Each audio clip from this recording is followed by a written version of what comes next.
Every year, the Hood River Open draws many of the strongest Scrabble players in the country, and this year's edition was no different, with a slew of former North American champions and top-ranked worldwide players in attendance. With so much star power in one place, there were bound to be some epic games, and the matchup between Alec Sjoholm and Conrad Bassett-Bouchard delivered an absolutely gorgeous late-game maneuver you won't want to miss. Alec opens the game with Bravest for 80, and while Conrad finds by far his best response of Woorali for 40, Alec draws a follow-up bingo of Overware for a big early lead. With 3 sets of duplicated tiles, Conrad can play Frag for 34, but he sees an even better option of Griff, undoubling all 3 of his duplicates and opening the board further at a deficit. Alec responds with the stylish overlap of Top Man for 37, which Conrad challenges unsuccessfully for an additional 5 points. When Conrad answers with his best move of U hooking the Y to form over Weary, Alec challenges the valid hook, evening things out again. Conrad's leave of EGINS should draw into a lot of bingos, and after Alec dumps more consonants with biting, he gets one down with heatings for 73.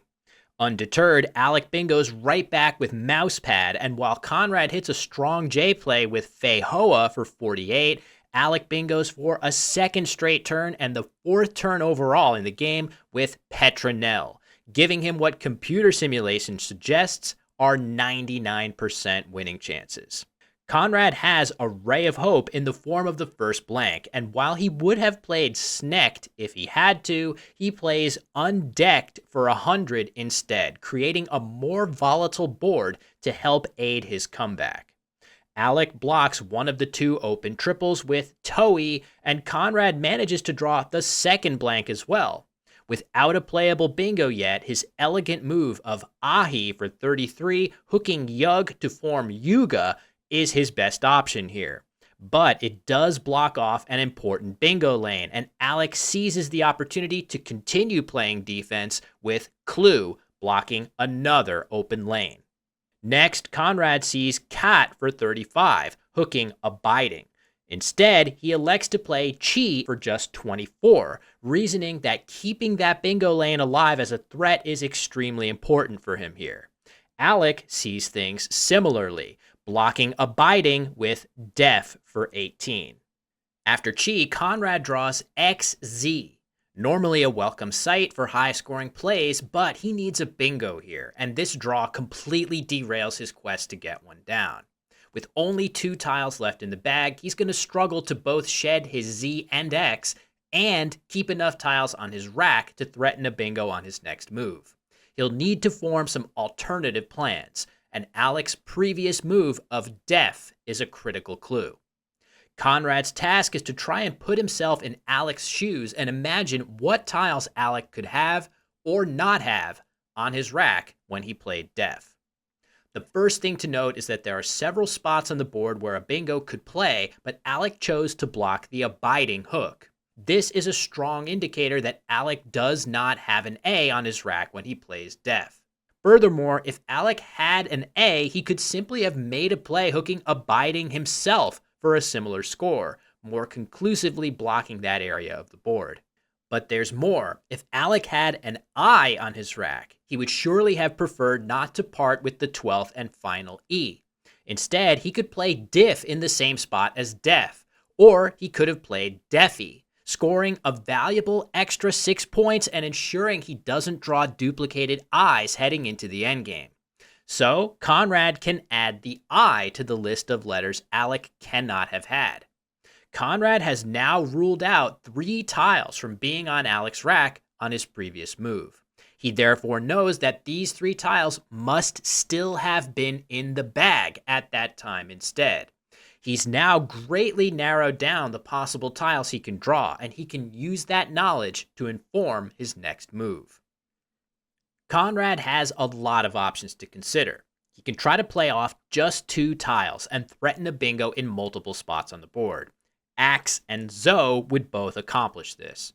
He can try to score well with his Z and hope to draw a good outplay with his X and the blank. Zero or Zeta with overlaps for 40 points in the same spot are worth consideration. Or he can try to max out on his score on this move with the tricky Shiraz for 54, bringing him within 2 points of Alec on the scoreboard, but burning both his Z and blank in the process. But knowing he's extremely likely to get an I from the bag, he makes an absolutely brilliant move here. Taxor for 31, leaving Z blank on his rack.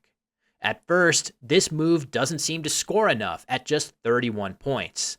But look at the absolutely massive Z spot he's created for himself. The Z fits perfectly between the L, A, and Y to form lazy. And with the I that's likely to be coming, he'll be able to overlap the X and threaten 77-point plays that Alec will need to block. On top of that, Conrad also knows an A draw is much likelier than usual.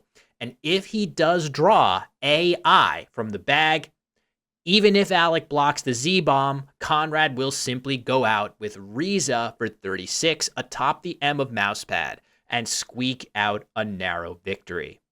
And that is exactly what happens.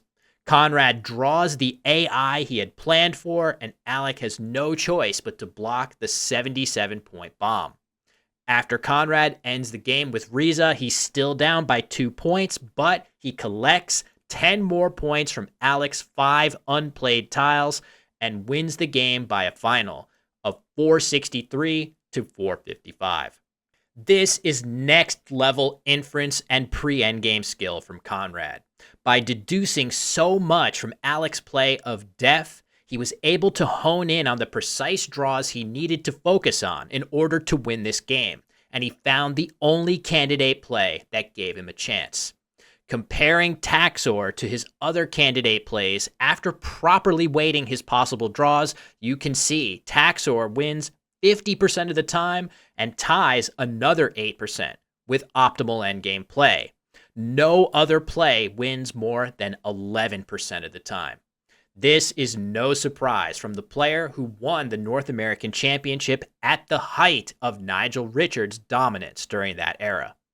Scrabble at this level never ceases to amaze me, with the back and forth between the players leading to truly special plays at the end of games. And one thing's for sure, after coming back from an 140-point deficit against a North American Scrabble champion, you certainly can't say Conrad was lazy in this one.